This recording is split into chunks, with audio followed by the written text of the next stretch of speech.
Bhergaon बियाब UPPL दोलोनि बानजायनायाव बोसोरारि जथुम्माखौ खुंनो बे समाव आबुङै लाहार फाहार जादों। फैगौ 2 आरो 3 फेब्रुआरि गासै साननैनि हाबाफारिजों भेरगावनि गेलेग्रा फोथाराव भेरगाव बियाब इउपिपिएल दोलोआ बोसोरारि जथुम्माखौ गाजा गोमजायै खुंनो बे मोनफ्रोमबो बिथिङावनो साखाफारा जाबाय। बे बोसोरारि जथुम्मायावनो इउपिपिएल राजखान्थि दोलोआ थांनाय 2 बोसोराव बिटिआर ओनसोलनि रायजो राजानि थाखाय मा खामानि मावबोखो बेफोरनि सायावनो गुवारै सावरायनाय जागोन होननानै खौरांगिरिनि सिगाङाव फोरमायदों बिटिआरनि मावफुं सोद्रोमा दावबायसा बर'आ। गिबियावनो बयनिसिमबो जोङो भेरगाव जिल्ला इउपिपिएलनि जानानै जोंनिफ्राय हामग्लायनाय आरो सिबिनायखौ जासिग्रोबाय। फेब्रुआरि दाननि 2 आरो 3 साननैनि हाबाफारि लानानै इउपिपिएल दोलोनि बेहाय जथुम्मा जानो थांगासिनो दङ। भेरगाव समस्तिनि नैबे जाबांगा फोथार भिसिडिसिनि सिङाव थानाय बे पुरनि भेरगाव गेलेग्रा फोथाराव 2 फेब्रुआरि खालि भेरगाव ब्लक एबा 32 नं भेरगाव समस्तिनि सेथि बोसोरारि जथुम्माया बे जायगायावनो जागोन भेरगाव समस्तिनि। आरो बेवहाय सानसेनि हाबाफारिजों थान्दै मेल जुथुमनाय बेखौ खुंनो नागिरदों। आरो बे थान्दै मेलखौ बेखेवनो थाखाय जोंनि मानगोनां बिटिसिएलनि बुंथिगिरि कातिराम बर' बिथांखौ लेंहरनाय जादों आरो बिथाङा फैगोन। आरो बिनिफ्राय 3 खालार फेब्रुआरि 3 खालार खालि भेरगाव जिल्ला इउपिपिएलनि सेथि बोसोरारि जथुम्माया बेहायनो जागोन। आरो बेहाय थान्दै मेलनि बेखेवगिरि महरै जोङो जोंनि इउपिपिएल दोलोनि गाहाय नेहाथारि एडमिनिस्ट्रेटिभ राजु नार्जारि बिथांखौ हांख्रायनाय जादों। आरो जोङो गेवलां मेल लाफानाय जादों। बे गेवलां मेलाव बिटिआरनि मानगोनां चिफ एबा इउपिपिएल दोलोनि आफादगिरि प्रमद बर' बिथांखौ हांख्रायनाय जादों। दासिम बिथाङा कनफार्मेसन होथ'वाखैब्लाबो जोङो मिजिंथिदों बिथाङा फैगोन।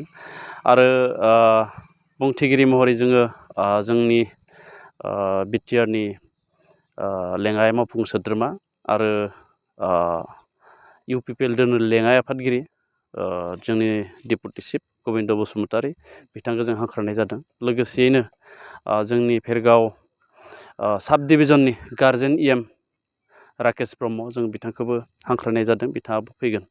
आरो बे जथुम्माजोंनो लोगोसे जोंनि भेरगाव जिल्ला लाइमोन इउपिपिएलआ भेरगाव जिल्लानि सिङाव थानाय 5 ब्लकनि गेजेराव भलिबल एबा बोलोर बादायलायनायबो खुंदों।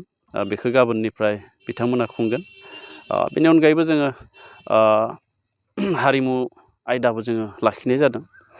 आरो गेवलां मेल खालि एबा 3 खालार खालि जोंनि दोलोआव गुबुन गुबुन दोलोनिफ्राय 500निबो बांसिन सुबुङा जइन जागोन। आरो बे जइन जानाय हाबाफारिखौबो जोङो लादों। दासिम जोंहा 2016 मायथाइयाव हारसिङै बिसायख'थि गेलेनाय एमएलए बिसायख'थि गेलेनाय एबा निर्दलीय बिसायख'थि गेलेनाय जोंनि पानारि समस्तिनिफ्राय बापन दास बिथाङा 300निबो बांसिन सुबुं लानानै जइन जानायनि थाखाय बिथाङा थियारि जानानै दङ। आरो बिनि अनगायैबो गुबुन गुबुन दोलोनिफ्राय जोंनि दोलोआव जइन जागिरि बिथांमोना फैगोन। आरो बेखौ जोङो 3 फेब्रुआरि खालि जोङो बयखौबो जोंनि दोलोआव सोनानै लागोन। दा बे समाव आङो खावलायहरगोन जोंनि भेरगाव जिल्लानि सिङाव थानाय 5 समस्तिनि गासै रायजो राजा एबा जोंनि इउपिपिएल दोलोनि साफ्रोमबो मावथि बिथांमोना जाहाथे बे जथुम्मायाव बाहागो लाफैयो। आरो बाहागो लानानै जोंनि 2 बोसोरारि इउपिपिएल बिजेपि जिएसपिनि जि सरकार बे सरकारनि माखासे मावफारि माखासे खोथा बाथ्रा बेखौ मोनथिनो मोनगोन। आरो बिटिआर सुक्तिनि गेजेरजों दासिम माबे दफाखौ मावफुंनाय जाखो बेफोर दफाफोरखौ जोंहा मा मुलाम्फा जागोन बेफोरनि सायावबो जोङो माखासे बाथ्राखौ जों रायजोनो फोरमायगोन। आरो जोंनि भेरगाव ब्लकनि सिङाव थानाय 14 भिसिडिसिनि चेयारमेन बिथांमोना भेरगाव समस्तिनि सिङाव थानाय एबा भेरगाव समस्तिनि सिंनि भिसिडिसियाव जेसेबांखिनि खामानि सोलिबाय 2 बोसोरारि गभर्नमेन्टनि गेजेरजों एमजिएनरेगानिफ्राय लाफानानै सेन्ट्रेल गभर्नमेन्टनि माखासे फ्लेक्सि स्किम आरो जोंनि बिटिआरनि माखासे डिपार्टमेन्टनि स्किमफोरखौबो जोङो बाहाय फोसावनो नागिरदों। आरो जोङो जोंनि रायजो राजानो जोङो दिन्थिनो हागोन। लोगोसे आं गावबो जिहेतु 32 नं भेरगाव समस्तिनि आङो एमसिएलए एबा बिटिआरनि इएम बे हिसाबै 32 नं भेरगाव समस्तियाव मा खामानिखौ जोङो रायजोनो मावफुंनानै होनो हाखो बेखौबो बै खालि जोङो डिसप्ले खालामनो नागिरदों जों फ्लेक्स बेनारनि गेजेरजों। जायखिजाया जोङो जथुम्माखौ गोगोमैनो जोङो खुंनो नागिरदों आरो बेवहाय बयनिबो बाहागो लानायखौ जोङो मिजिंथिहरबाय।